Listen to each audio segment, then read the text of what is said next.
Hey everyone, and welcome back to another episode of the JoyPad podcast. I get it right every time. And here with me tonight, as always, is Tom and Mr. Michael Pinto and Megan. So Weird good to see flex, everyone. Bro. What? Weird flex. I get it right every time. Yeah, that's true. I did do that. Well, aside from agitated, let's start with you, Megan. How are you doing? And what have you been playing? And what are you drinking on this fine evening? I'm doing okay. I am drinking a wonderful Sprite from McDonald's this evening. I don't have any tea. Sorry to disappoint. I'm disappointed. I'm sorry. I'll do better next time. Megan. Yeah. Did you get the BTS meal? I cannot lie. Guys, I have a deep, dark secret. I'm a really big fan of the K-pop group BTS. How dare you? I'm a 33-year-old lesbian, and I have no shame, and I got myself a BTS meal tonight because that Cajun dipping sauce, it is really good. Okay. Was the Cajun dipping sauce really why you went for the BTS meal? I mean, it's really just a 10-piece chicken nugget. Oh, wait. That's all it is. Yeah, have you gotten it before? That's my next question. Have I gotten the meal before? Yes. Maybe once before. And my question, Megan, is do you get a toy? No, Oh, okay. I'm pissed. Because the American market doesn't get anything fun. Everywhere else in the world gets a really cool photo card and special packaging, and I just get the regular old brown paper bag and my sauces. That's it. What the So hell, America? I know it's COVID, but you got to get a plane ticket, and you got to fly in quarantine for 2 weeks in like France or something. Get yourself a BTS meal, and then fly back, and then then come quarantine for back. 2 more weeks. Exactly. I won't have a job by the time I'm done, but Work remote. While Yeah. we're just- You're There working you go. remote. You're they working don't remote, need to right? know where I am. This line appears to be originating from Paris, France. Is that acceptable? Considering you can't access our website from outside of the country, I don't know that I can work from Really? outside of the country. Yeah. Interesting. Yeah, but that is my deep, dark shame. You know what? That's okay. I support your endeavors to have Korean boy band themed Cajun dipping sauce with your chicken nuggets. And you know what? I also just want to add that we were in a Korean chicken restaurant this past weekend, and they had BTS playing, and I accidentally called them BTK, which is the name of the serial killer. That's something far different. At which point, my wife called me out on it, and I said, "Oh yeah, find torture Korea. That's BTK." And it's not So- even like I'm a K-pop fan. It's just somewhere last year in the beginning of quarantine, I discovered them, and my life hasn't been the same since. It started in July, and it got to the point where when Spotify did my year in review, as far as my music artists that I listened to, I was in the top fucking 1% of BTS listeners Listen, with Wow. 5 months. listen, that's impressive, but There you're also not 33 alone million if McDonald's listeners. has. You're not alone if McDonald's has made a whole meal out of this, Megan. Yeah. So I don't think you should feel any shame, none whatsoever. Enough of my possession. I've been playing Horizon Zero Dawn again. That's about it, really. I've wasted enough time. Is the All Mother still a door? The All Mother is still a door. Yes, Okay. I'm happy to keep you updated on that. Thank you. I remember our first topic ever, one of the first topics ever. Tom, you brought that game up. Remember about vibrancy and stuff. So Megan, is that your first time playing? No, I played Oh, it okay. before, but it was like I do with every single game. I play it for a while and I get sidetracked by something new and shiny, and then I don't go back to it. So Yeah. yeah, I had the same experience with that, so you're not alone. Not at alone. least. Well, I would love Yeah. to hear your review when you get, at least whenever you stop playing it, because it's now on Steam, right? And I've seen it on sale once in a while. I'm like, Yes. I wanted to play that game because it looked cool when it was coming out, but Tom's Tom's thoughts on it early on made me kind of hesitate to do that. Apprehensive. If it's Yeah. like Yeah. $10, I'd just get it and play it. No, it's not that cheap. It's still like 30, 40, and I'm kind of like, eh. Oh, it was Yeah. free on PlayStation Network at one point. Oh, wow. It was, yeah. Wow. Yeah. Yeah, no, I would wait until I'm just gonna like keep an eye on it and at some point maybe get it. I think it's something like that right now though. No, Anyway. I like it. I think it's good. I'm excited to see how it actually ends. I do plan on playing it all the way through just as part of Megan's big year of finishing games. So I'll keep you posted. But that's enough about me. Mr. Pinto, how are you? What are you drinking? What are you playing? I'm pretty good. I thought earlier today, I told Fleming that I might have to cancel because I thought I was going to have to go back to work tonight. Ugh. But luckily they found someone else to go in. Mostly because they don't want to pay me overtime, which I can't blame them. But beyond that, I'm good. I have 3 beverages tonight. I have water. I have 7-Up, my favorite of the lemon lime sodas. And I also have a Smirnoff Sourced, which is made with real fruit juice. Ooh. What fruit's juice? Premium malt beverage with real pineapple juice from concentrate, natural pineapple, coconut, and other natural flavors. Also, certified colors. So an island Smirnoff. Certified colors. Yeah, right? I love pineapple. Pineapple is probably my favorite fruit and favorite juice. So I have high hopes for this, but I can't guarantee anything. I haven't really had time to play games, which makes me sad. I don't... I'm going to have to start keeping track of how many times I say I really want to play Resident Evil 8, and then next week I come back and say, haven't touched it. Yeah. That's okay. If it's any consolation, I've been waiting for my wife to play more of it so that I can watch, and she hasn't made any progress in like 2 weeks. So Yeah. I have been playing another game with 8 in the title, though, and that's Final Fantasy 8. And I'm just going to say it. I like that game. I've said it many times. Just getting it off your chest. Yep. And there was another game we were playing that had 8 in the title, but we haven't been able to play it because we're adults and are busy. It's mostly my fault. But yeah, really just been playing Final Fantasy 8. I'm about halfway through what would be the second disc at this point, if it were still a disc-based medium. But I'm playing it on Switch and at triple speed, so, you know. that helps. That does. You can tell it's been like a crazy week because you're like, there's another game with 8 in the title that we should play but haven't. And I'm like, what game is that? Remember that game we played for like a while? We're like, this game pretty good. A pretty good game. And then we're just like, I don't have time for video games. Everything sucks. Yeah, just been playing Final Fantasy 8. AKA I've been playing a lot of Triple Triad. So That's the real game. that's the real game, let's be honest. Playing cards in Final Fantasy 8, it's like Blitzball in 10. That's Blitzball. what takes up half your time playing the actual game. Oh, also I should probably drink this beverage.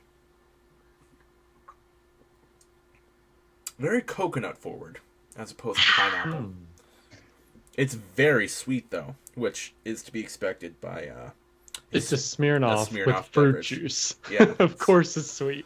So this will be gone. Oh, I bet if I mixed it with the 7-Up, it'd be really good. It's already like super sweet. I bet it would be. So, You're a bro icing yourself right now also, so. it's not a nice. It's a sourced. I'm sourcing myself. Yeah, Well, they are certified colors, so you're drinking a certified. Yeah, it's got like a cloudy urine-ish quality to it. You guys can't see it, certified. but for YouTube, it's certified cloudy urine. So delicious. That's it for me. Tom, how are you doing? How many beverages do you have on hand? What games have you been playing? Believe it or not, I also have 3 beverages on hand because I have a Bang Sour Heads, which is not my standard energy drink, but it's still an energy drink. It tastes like green red. Oh, is that green apple? It's not. I don't know. It's I can't unspecified sour. Yeah, it's not quite green apple. Let me try. Yeah, I don't know. I have a hard time saying that's green apple. I think it's like half green apple and like half sour melon, kind of.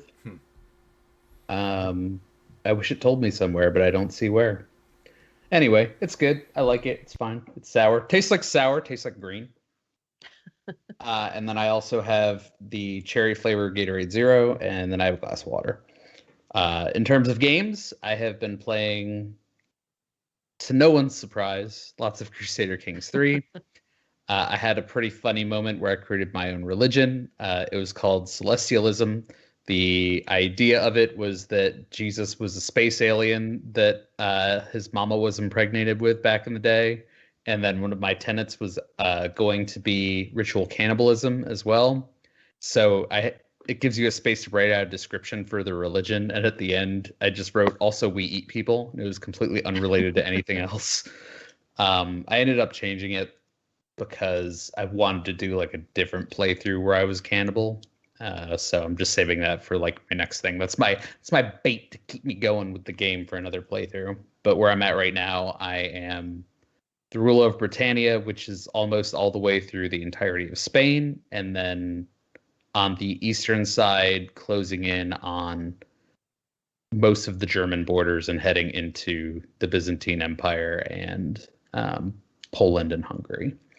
So I have found a love for murdering other rulers. I have found a love for disinheriting my sons, and I have found a love just for murder in general. So it's a very fun game when you do a lot of that. It gets really tricky when you have as big a country as that, though. I would say this currently is even bigger than my playthrough as the Holier German Empire. So What about spaghetti? oh, it's spaghetti looks bigger, but it's not. The spaghetti just look huge because whenever you take parts of Africa, they have these giant like counties, and it looks like you have a lot of land.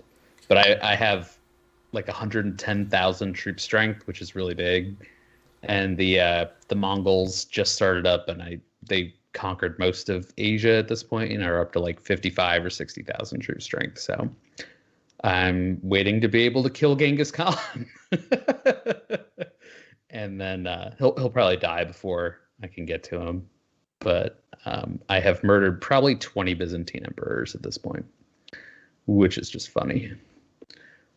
So that's been the majority of my playtime. Can't really say that I've played anything else outside of any games that we've done. I think we played a little bit of Ultimate Chicken Horse, which is great as always.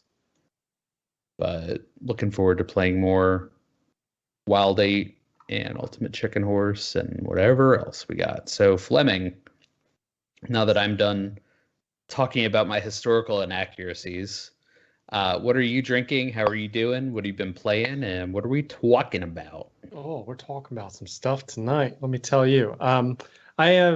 Do not have an alcoholic beverage tonight, unfortunately. If I did, it would probably just be a Yingling because I have quite a few of them still left. But I am double fisting tonight. I have my coffee and my water. I did not get to bed until very late last night.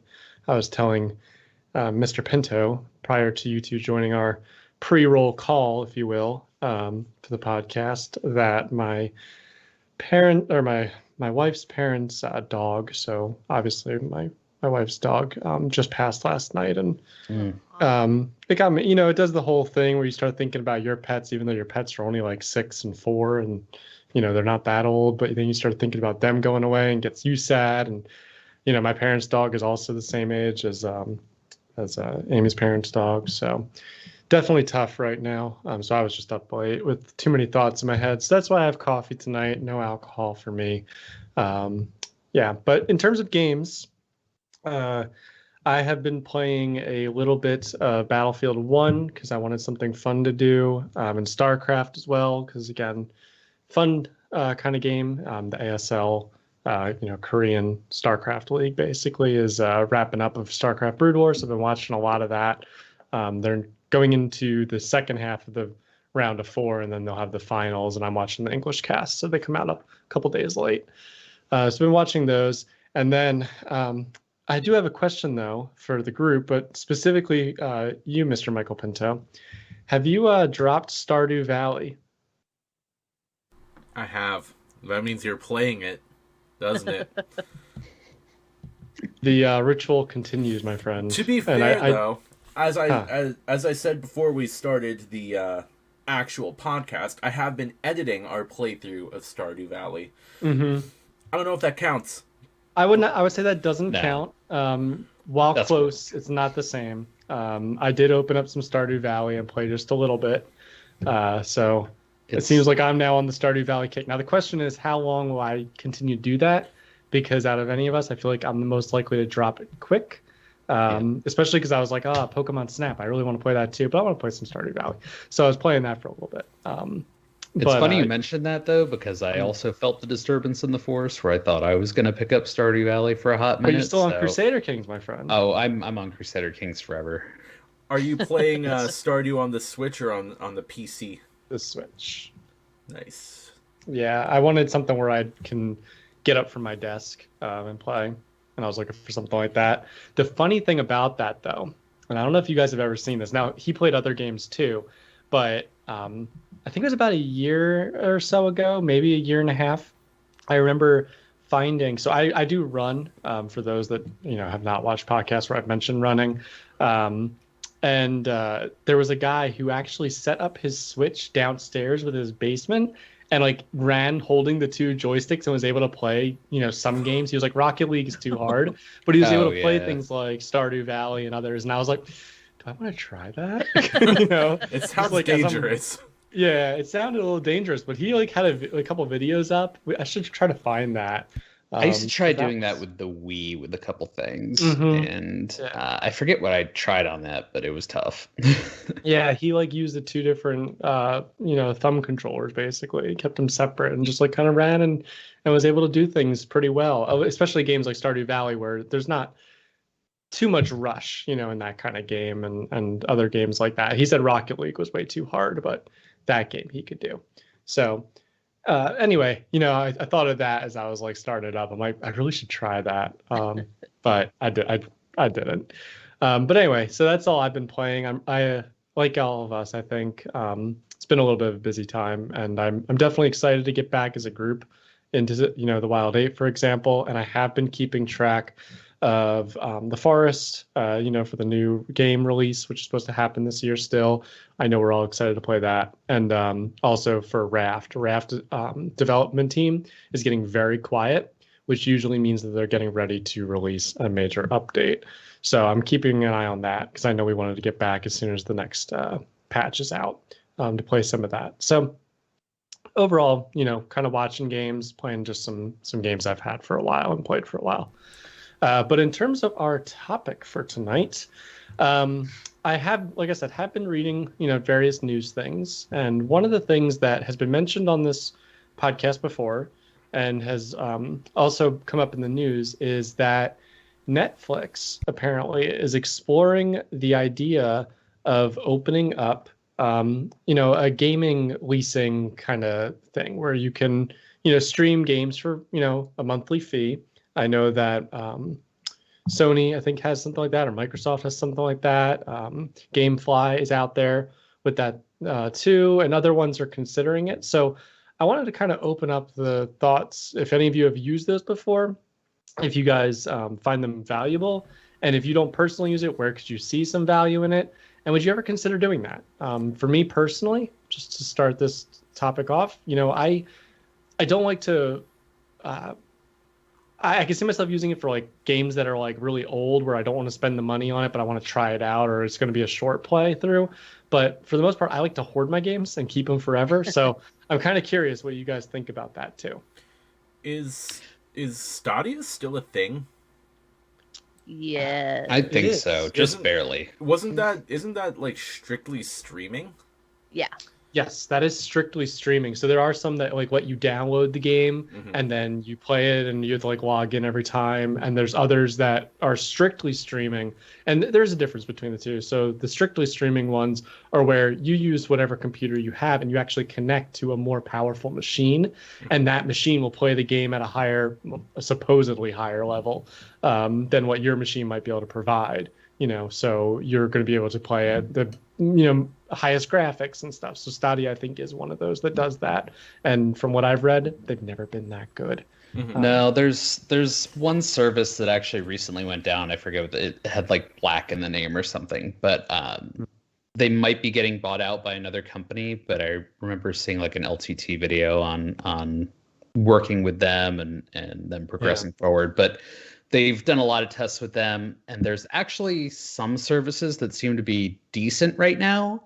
Okay. Basically, the technical consensus was that if you're playing single player, non-competitive games like Witcher 3, stuff like that, it might be a decent service for you because you can deal with that little bit of latency and what you're going to get from those machines. But if you're trying to play like Battlefield or Call of Duty or Rocket League or something like that, you're going to have too much lag for the competitive environment to really work on some of those where you're connecting to a VM.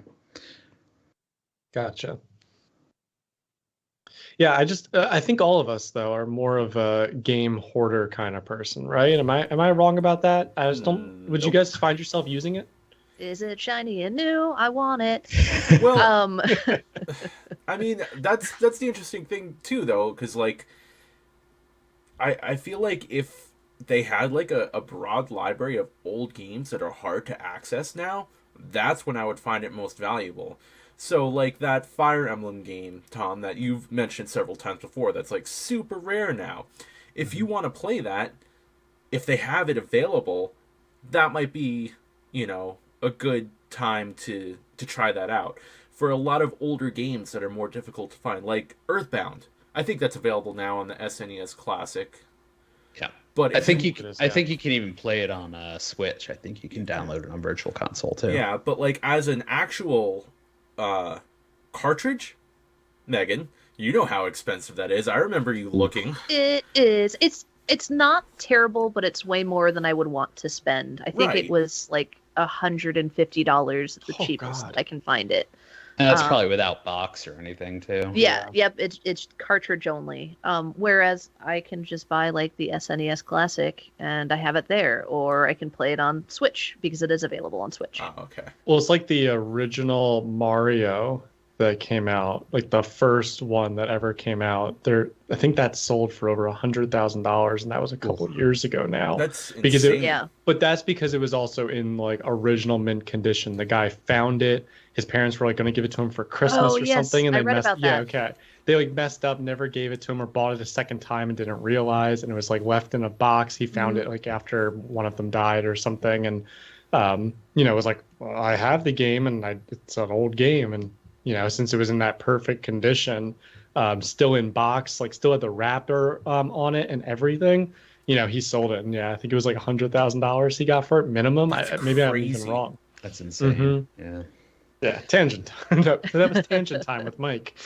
Well, but I think that's a real question of value too, though, because I think the physical thing that a lot of us like is the tangible quality of a game if you're going to collect it.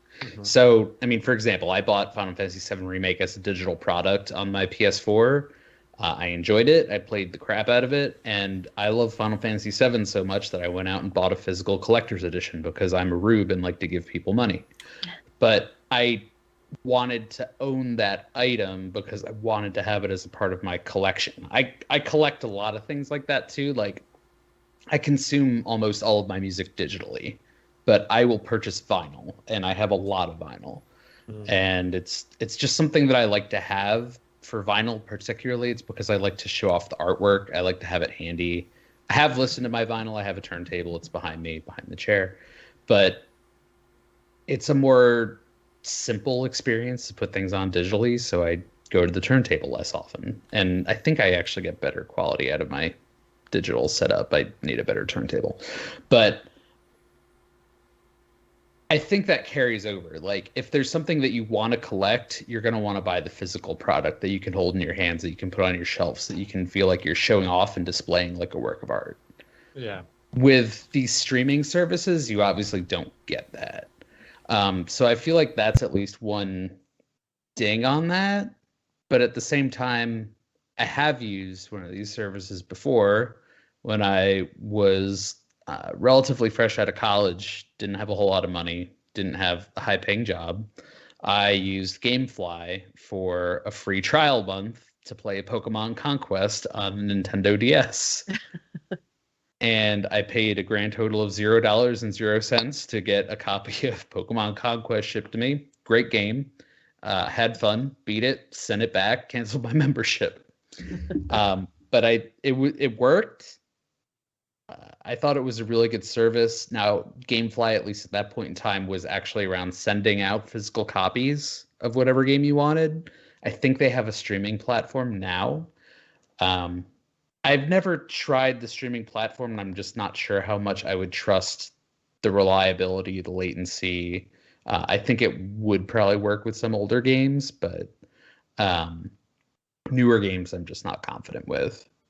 Yeah, that has always been my issue. Personally, I've never used GameFly. I have a coworker that does use it, but if it's a new release, it's almost impossible to get it. If you're going to go with like a physical copy of a game, it can take weeks or sometimes months to find something. Older stuff, no problem. You'll get it in no time. But there's definitely a waiting list. But those are like direct to, your like they're physical copies you're talking about, right? Yeah, so yeah. I think, which one was it? It might have been like a Microsoft one that's actually putting like all their games, even new ones, on it, like right away, right, Megan? Yeah. Game Pass. So this is the PlayStation versus Xbox debate. So Microsoft, they have the Game Pass, and with Game Pass, I think it's Game Pass Ultimate, you get Xbox Gold with it, but they're putting a lot of their brand new releases day one out on Game Pass. So you sign in, if you're a subscriber, you can go in and you download the game right to your console. So you're not even streaming it at that point. You're just downloading it as if you bought the game digitally. And then you're playing it as long as it's there. I know they have like a limited window sometimes with some of the games, like it won't stay up permanently. It's all right. I don't like that. Yeah. So like once you subscribe, you're not always going to have the same library. I subscribe to it. I think it's pricey. Like it's $14.99 a month if you want the Game Pass and Xbox Live together. That's not too bad. Yeah, I think that's about what bad. GameFly is. Yeah. I guess I'm just used to like PlayStation paying $60 for gold, or not gold, For a whole Live, or plus. What the fuck is it? PlayStation Plus. God damn. It's Plus. Yeah, There are Plus too now. many. I can't Play keep with them Plus. straight. Yeah. I guess really it's not terrible. I would just like to buy like a yearly subscription and be done with it. I don't want to have to keep, like, the most you can get I think is 3 months at a time for Ultimate. But yeah, they're not there forever. Is it weird that in my head $15 a month is an acceptable charge to get unlimited physical copies of games sent to you in the mail, but not the same if you just have unlimited access to download games that will then get taken away from you? Right. It's not like you get to keep the games that are sent to you.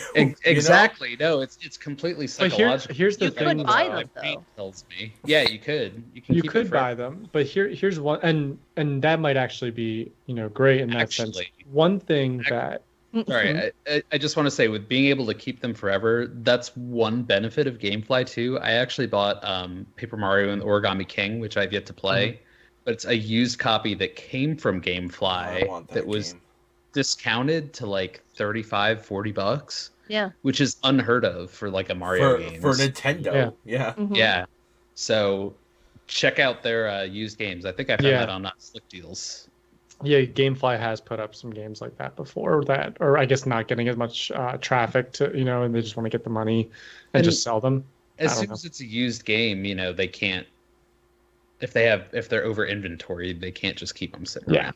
Exactly. And if people aren't renting them anyway, as part of their monthly subscription, then they just want to get it out of their, inventory and stuff. So that makes sense. Because it's like a Blockbuster rental. They've already passed it around a bunch. It's already the village bicycle of your video game collection. Exactly. But it came with the box and it's in nice shape. I actually bought a lot of games from Blockbuster back in the day. Oh, too. Yeah, because they wouldn't want to keep the newer, or rather the older games when they want to keep retail space for the newer games, for example. I'm still incensed because my local Blockbuster started clearing inventory on Super Nintendo games, and they had a copy of Chrono Trigger, and I had reserved it to get it for like $10, and somebody swooped in and they didn't pay attention to my reservation. They sold it. So. And now you don't have a copy of Chrono Trigger? Not for Super Nintendo. I mean, there's some PlayStation. Yeah, quick tangent. I rented Super Mario RPG from Blockbuster so many times, my parents just bought it for me. They were like, "You just keep getting the same game over and over. This is dumb. We're buying it." So yeah. So, oops, sorry. It's okay, Megan. I wanted to break. There was something I was going to bring up about 3 minutes ago. So. One area where this really sucks, in my opinion, is not so much these like large services so far, but like let's cut back to like Blizzard or like EverQuest. I forget who made that game, but those kind of games. Sony Online Entertainment. That's right. But those games kind of suck because like in the case of WoW, World of Warcraft, if you don't keep your monthly subscription, I forget how long you get. It might be as short as like 60 days. You lose your account and your characters are just gone. It might be as long as a year now. No. I have to dispute that. So I don't know if Blizzard's policy is different, but at least with other games I've played like EverQuest and The Matrix Online and Star Wars: The Old Republic, as well as City of Heroes, Final Fantasy 14. I don't know about City of Heroes. They're offline now. Quick, but name more MMOs you've played. No, I was just calling on those because those are ones I've taken a break from, and whenever I've come back, my character's still been there. So I've taken a break from Final Fantasy 14 for like over a year. My characters are still there. Same with Old Republic. Like I have characters that I haven't touched. And they may have changed it now. I just know, and just in general, that would be a really negative downside to the idea of like a game streaming service or a game subscription rental service, right? Because if you were playing Super Mario RPG, I'm just using that, and you were 60% of the way through, and then you can't either afford the game, the subscription for the next month, or whatever the case might be, and they just like up and cut your access, that would really suck. Now, I don't know how many are doing that, and I just Googled it while you were talking, Tom, and I don't see it immediately. Everyone that I read in the first like 6 results of Google said like, if people want to delete it, this is how, not we are going to delete it based on that. So maybe they've changed it. I just remember it was like you lose your subscription, you got no time at all. So I think that back in the day there used to be stricter policies because there used to be less server-side storage, but now it's not an issue. Yeah, but if any service out there would do that would suck. So yeah, one thing that happens is for Old Republic you can lose your character name if you're not active because they went free to play. So there's a lot of people who don't have paid subscriptions anymore, and I think I've lost a couple character names that way, but I don't care. I don't play them anymore. Yeah. But the character's still there, and I can just play him again with a different name. Gotcha. I'm happy to hear that I have not played a lot of these streaming ones. I personally do not like the idea of having a monthly cost like that. I know it sounds so weird, but like I can either pay $15 a month and like feel like I have to use it, or I could buy a game for, let's just say 60, which would be 4 months.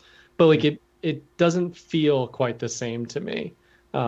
I don't know. That's just how I felt like since all these services started coming out. When WoW came out in like 2003 or whenever it was, I thought the same thing. I'm like, but then I don't have it. It's not my game, and that kind of bothered me. So when WoW came out, I was already paying a monthly subscription fee for Star Wars Galaxies. As a 13-year-old, 14-year-old child, they sold Game Pass cards that you could buy at the Walmart. That was how I did it because obviously I didn't have a credit card. But it made sense to me at that time because I didn't have a whole lot of money. So I would pay like the $15 a month-ish in game card money. And that would get me a game that I would spend hours upon hours on for 2 months. And as I got older, that was basically my focus on games. Was I didn't have a lot of money at those points in time, and if I spent $15 a month on one game as opposed to $40 on this game or that game, and I was occupying more of my time with the one game, it was fine.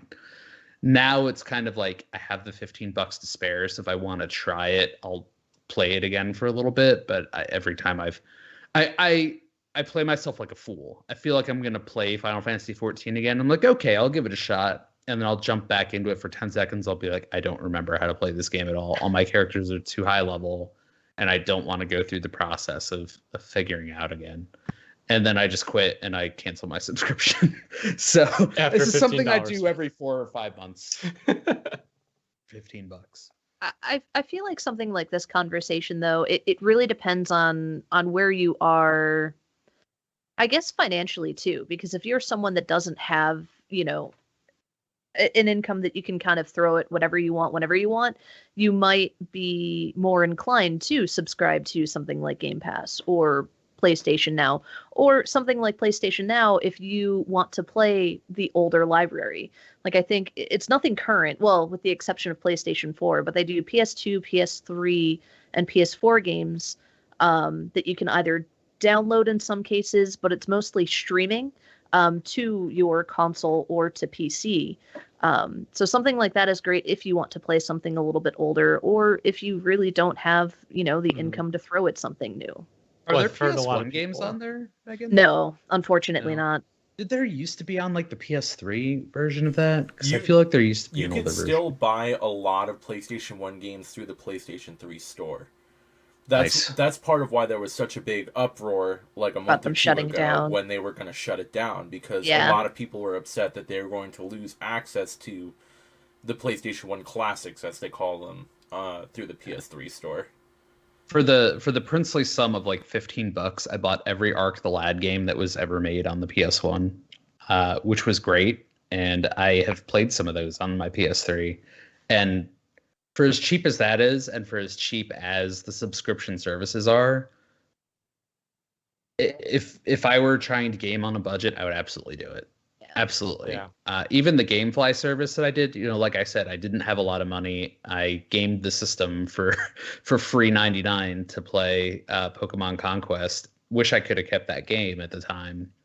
But it was absolutely worth it. I got to play a game that I wanted. I got it in a timely fashion, and the service treated me well.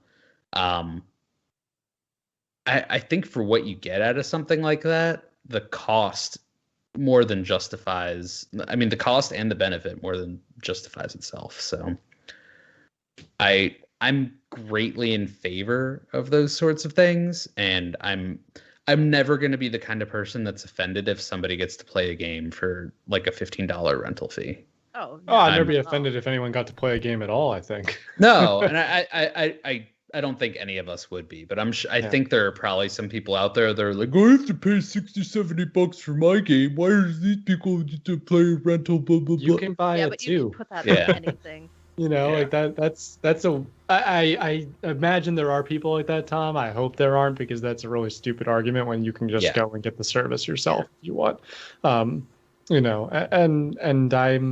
I'm agreeing, Megan. I think that is probably as someone who wants that monthly budget of like, okay, I don't want to be in the position where like 3 games are coming out and I want to buy all these where, and then I spend too much money, $150, let's say.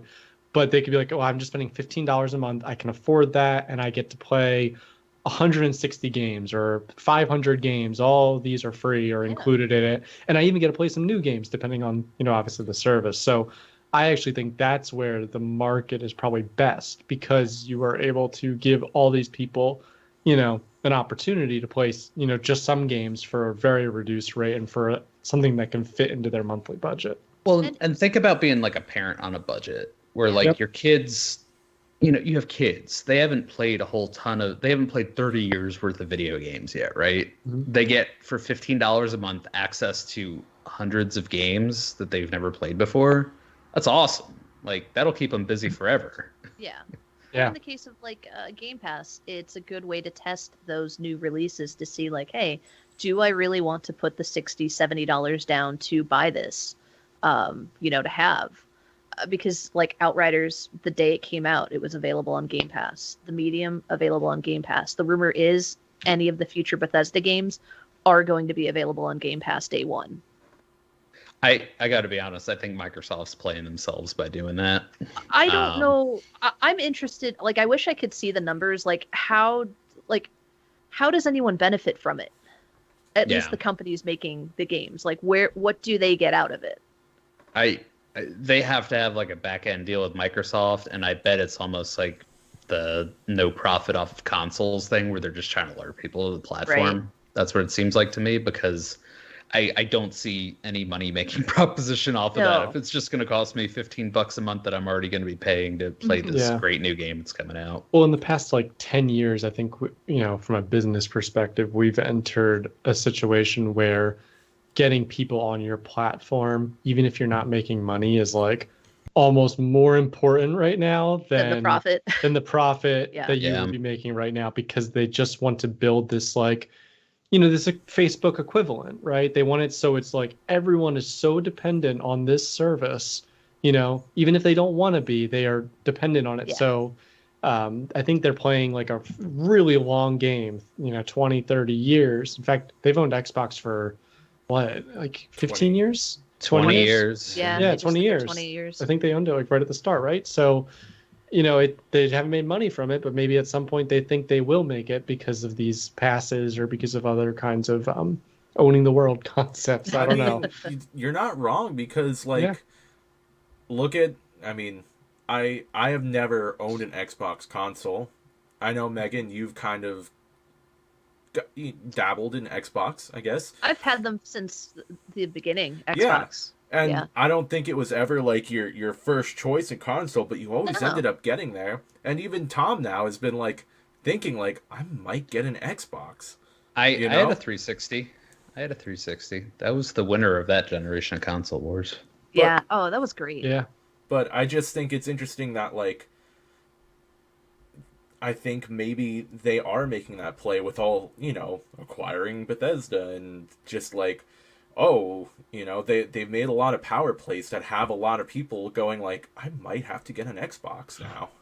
Well, and we've talked about it a little bit before. I don't know how much on the podcast, but I know I mentioned it, that IP and content is like king at this point. Oh, yeah. Right? So imagine they're making a new Bethesda game, making a new Elder Scrolls, and it's going to be Elder Scrolls 6, and we've been waiting for to go past Skyrim for like years now, right? I know there's like an online. Yeah. I know there's an online one, but it's not. It's bad. Not the same. It's not the same. Well, imagine if they come out with a good one, but it's only through a streaming service. It's only a WoW equivalent, and I'm pretty sure Blizzard made most of their money through WoW. Oh yeah. At least up until like Hearthstone and other games like that recently. So, I think that they're looking for that moneymaker, and if they've built this service in anticipation of that moneymaker that's only available on the streaming site or something, or you have to have a subscription to play it monthly, that's where the money is, right? And that's what they're looking for. So I don't think that's going to happen yet, but I don't think you're wrong that that's going to happen, or that it's going to get connected in a similar way to the way Game Pass is right now. But I can't see them keeping it at $15 a month if that's how it's going to roll. I think, weren't they originally going to increase it? I think at the beginning of the year, or like right when everything launched. And then COVID like made them not or something. COVID happened, and there was such a huge backlash from people that subscribed, where they're like, no, like you can't do that. I forget what it was, but they were increasing the price, and they're like, well, for now we won't, but give it time. I do remember that too, but I don't remember the exact specifics, so I don't want to confuse our viewers on something that's not true. Everything we say is fact. Guys, we've got a good track record. Yeah. we brought a Sonic game into existence. We brought Tony Hawk back. Yes, that's my. That was our earliest one. I just want to remind you guys of the before time, the long ago, when online services first launched for PlayStation 2. And you didn't have to pay a subscription to use online services. What a world. So I don't think for the PS3 that you had to, at least for a long time. Not at first, I don't think. Yeah. No. Don't Wasn't remember either. Xbox free? Like you would pay the $50 for the startup kit, and then I think that was it, right? That sounds right as well, That actually. might be right. Yeah, because you had to pay you had to buy an adapter for the PS2 also. Ugh, So- Yeah. I didn't ever do it personally. I was one of the few. I did for the Xbox, and I remember you got like a headset, something else, and Crimson Skies. It was like a little bundle for like $50. That was a good game. I just had a flashback. The PS2, I guess, equivalent was SOCOM. Oh, nice. Dude, my boss was Played a just lot talking of to me about that game today. He's like, my friends and I would stay up all night playing that game. He's 10 years older than I am, so I was like, yeah, that sounds about right. SOCOM 2. Oh man, those games were so good. Can they come back? Can we make them come back into existence? Maybe. We've talked Let's work about on it. Magical So, JoyPad powers. activate. Summon SOCOM. There is something else that I don't know how I feel about streaming services, and the fact that, so my biggest draw to it, like I said, personally, would be older games that are hard to find and harder to access. Yeah. But that's an interesting, like, they need to have the rights to the game, obviously. So, for example, very soon coming out is a Legend of Mana remaster, I guess. Yeah, it's a remaster, HD remaster. Yeah. Which I'm interested in, because Legend of Mana was a great game, originally on the PlayStation 1. I don't know how difficult it is to find, like if you wanted to find a disc and how much it would cost, but I know that you can buy it on PlayStation 3 store. But now, say you wanted to play that game, is your only option going to be spending $40 to $50 on the HD remaster? Because if they're saying, hey, we remastered this game, we're not going to put it on a streaming service. As in, like, the old, low definition version. Yeah. It's kind of like a sneaky way of being like, oh, well, now you got to get the HD remaster, you got to pay for it, and we're going to make the old version unavailable to you. You know what I mean? Well, of course they are, because there were costs associated with making that remaster that they want to recoup and they want to make a profit off of. Yeah, I just that's another problem I've been having with all these remakes and remasters, is that it's already hard enough to find an old version of the game in some cases. So now it's like, well, instead of giving people access to it through a streaming service, perhaps, for example, we'll just, up the pixel count and be like, all right, pay $50 for it. Yeah. Yeah, and I think it really matters how much they're charging for it. If it's just like upping the pixel count, it's not really worth $50 to me. Well, I mean, that example I'm using is because I've looked at like side-by-side comparisons in, the original Legend of Mana compared to the HD remaster. It looks good, but it's not like, oh my god, this game looks 50 times better. It's like, nah, it looks sharper. That's all. But if they're are they charging $50 for it? I don't know the price. I would pay like 30 for it. But 30 even feels steep for me if that's all they're doing. But I bet it's going to be 40 if I had to guess. I'm gonna say it's probably 40. I'll look it up right now. But go ahead. There's also been how much was the FF8 remaster? $20. I think that's Switch, fair, right? Yeah. Yeah.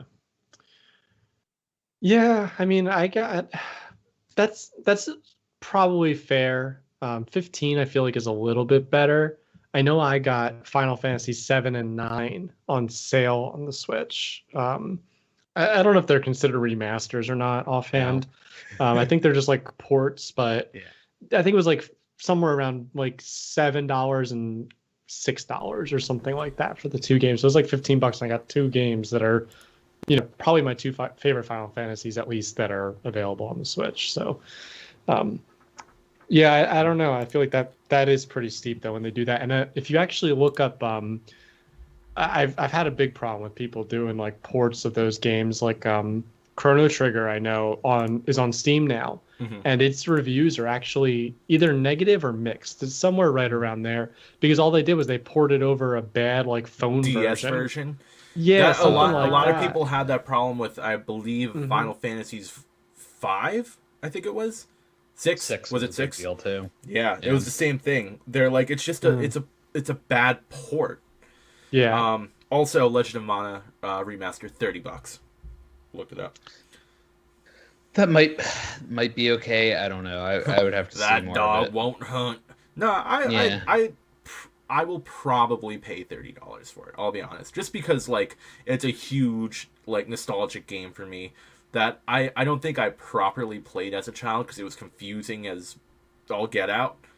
But yeah, I will probably pay $30 for it at some point in the next 365 days. Is that $30 for a hard copy, Pinto? You can get a hard copy for $30. Yes. Okay. So that's a little bit more reasonable to me. Again, just my brain, than getting like a digital copy that would be associated with a streaming service. I feel the same way. I'm picking up what you're putting down. And it probably has like a nice art book and stuff. Those Mana games have really nice looking. I don't know, because as we've said, maybe that's in the Super Duper Collector's Edition. Yeah, well, as you know, again, in harkening back to the early days of our podcast, one of my favorite things that you used to get were all the cool little instruction booklets with games, and you get jack dick with any game you buy anymore. You get a plastic case and a disc. Or a cartridge, if you're talking Nintendo. Hey, Binding of Isaac gave me some stickers. They gave me an old school instruction booklet. It was great. Nice. I think Nintendo's probably a little better about it Yeah. than like a PlayStation game where all you get is the case and the disc, and that's it. I want to say most of the Switch games don't have inserts though. Like They don't. don't. Mario Instruction Maker 2 manuals or didn't. anything. It's all case for like a tiny little cartridge. Yeah, for the little thing. It's just a huge bummer. Like, I feel like, you know, where we talk about how we prefer having the physical copies, but the collectability of them has gone down because there's so little effort put into the physical copies anymore. Every game you used to get felt like a little tiny treasure trove, and maybe our brains are still connected to, like, I get the cool little instruction booklet that has like the character bios in it, and it's like, or maybe it's like in character and it's talking about the game in character, and now it's just like, here's your game. Yeah, here's your game. How, without the instruction manual, will I ever know the last names of the characters in my RPG? Do you know Or that's the or their Tetris blood pieces have type? names. Or their Or the blood blood type? type. Why Yeah. would they Or- told you the blood type of the Final Fantasy VII characters in the little booklet. Why? They did. I don't forgot know. about that. Because Japan is obsessed with blood types. Ah. It's like a zodiac sign thing. Also, they're obscenely young ages because, lest we forget, Squall and all of his 17 compatriots are years 17. old. And Quistis, their teacher, is 18. Yeah, the logic they gave for Makes that is sense. she was an exceptionally bright student and blah blah blah. Look, you can shit on the game all you want. I still like it, Tom. Oh, I just think that age thing is funny. You can like it as much as you want. It's fine.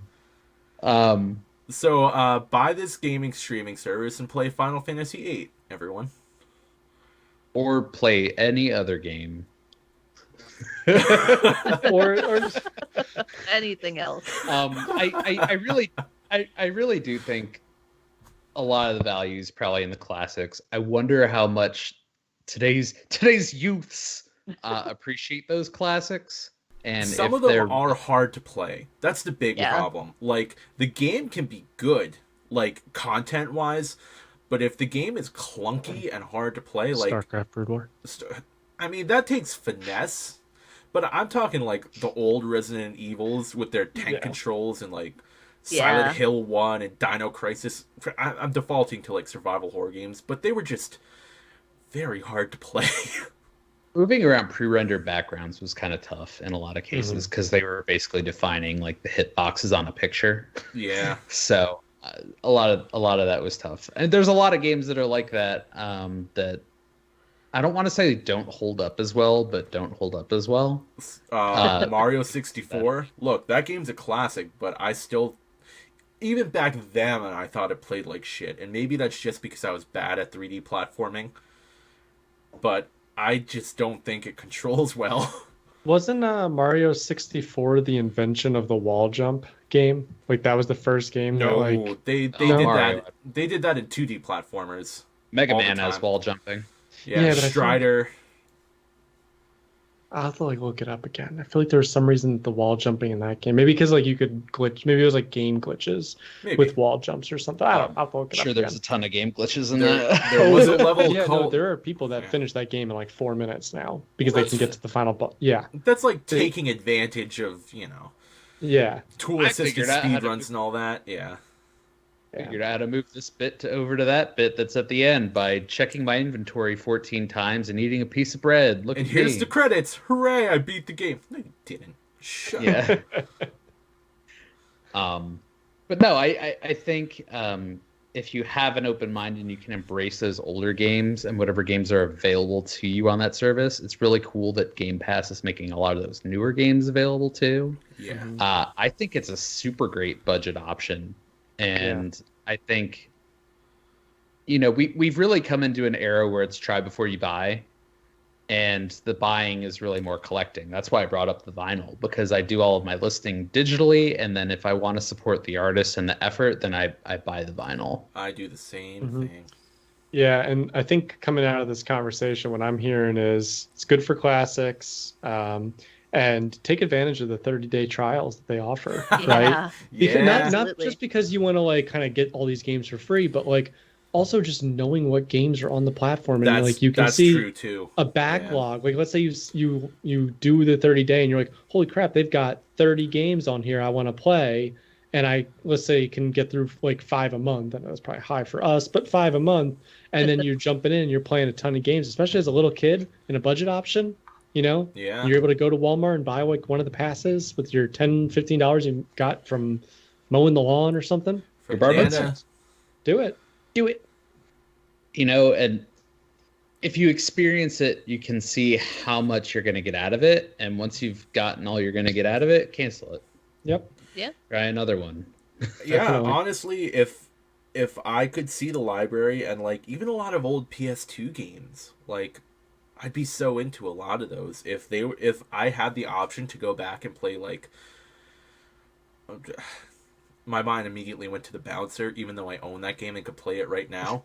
But there are just certain games that like Legend of Legaia 2, like I bet that game's super hard to find now.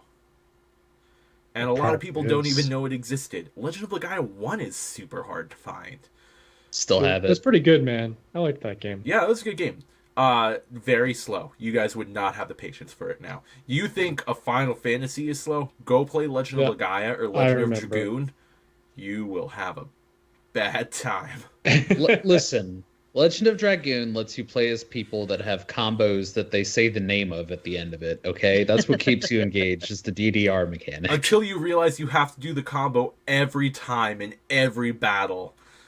Yeah, I mean, it becomes muscle memory after a while, but still. that's how you get good at it. Hey, ain't nobody good at Gust of Wind Dance on the first go. All right? Ain't nobody good at Gust of Wind Dance on the 50th go. Oh, I got pretty freaking good at I Gust did of Wind too. Dance. It probably took about 50 tries. So. Anyone who has not played Legend of Legaia is like, what are they talking about right now? We need a deep dive on that kind of game. Oh man, I could. Some of those old school RPGs, like Mhm. we've talked about doing more review episodes, but we kind of want to do them if everyone has played the games. Yeah. You know, so guys, we're all gonna subscribe to a streaming service and play all the games that we've talked about. That way we can do Perfect. reviews on them. Sounds perfect. Done. Has everyone We here got played this. Resident Evil 4? Yes. No. No, I have not played 4. Michael God damn. Fleming. You own it. Go play it. I do own it, don't I? Yeah, I know you do. I told you I bought it. I never played it. Oops. I did what you guys I said I would not do. I always play the games I buy. And I bought it and didn't play it. Oh god. I think it was like $2. That's why I bought it. Oh, all right. I'm going to go play that. You There it go is. honor those $2 that died in that war for you to get Resident Evil 4. Yep.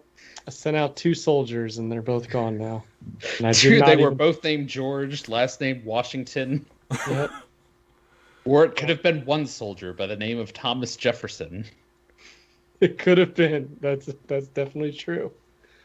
Alrighty, guys. Looking at the time, I'm seeing we're hitting, I think, a good time to stop. We've come to a conclusion, so let us know what you think about streaming services. Let us know if you subscribe to any, and if they're good, we'll subscribe too. And sounds like play old games, because that's what we're all talking about, right? Yeah, well, it just sounds the most practical, I think, is what It sounds is the most conclusion practical. I we would came agree to. with that. I would agree with that. It definitely sounds the most practical. All right, so you can check us out on many different social medias. We have Twitter at JoyPadPod. We are on YouTube at JoyPad. Facebook is JoyPadPod. You can also email us at joypadpod@gmail.com to let us know any topics or anything else you want to discuss, comment on our various places. And yeah, you can find us on your favorite podcast site. Am I missing anything? I feel like I'm missing something this time. I don't think so. Megan, look at me. I did it again. Yay! Aren't you just fucking wonderful? And he You're didn't the do any. specialist, Yeah, boy. he didn't do any of it in a questioning tone.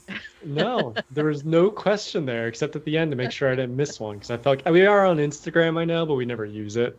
Which I think is JoyPad. Yeah, it's also JoyPad Pod. So we are good. Thank you so much. Tom, take us out. If you like this episode, consider commenting, and subscribing to our service. It's free every week. Free.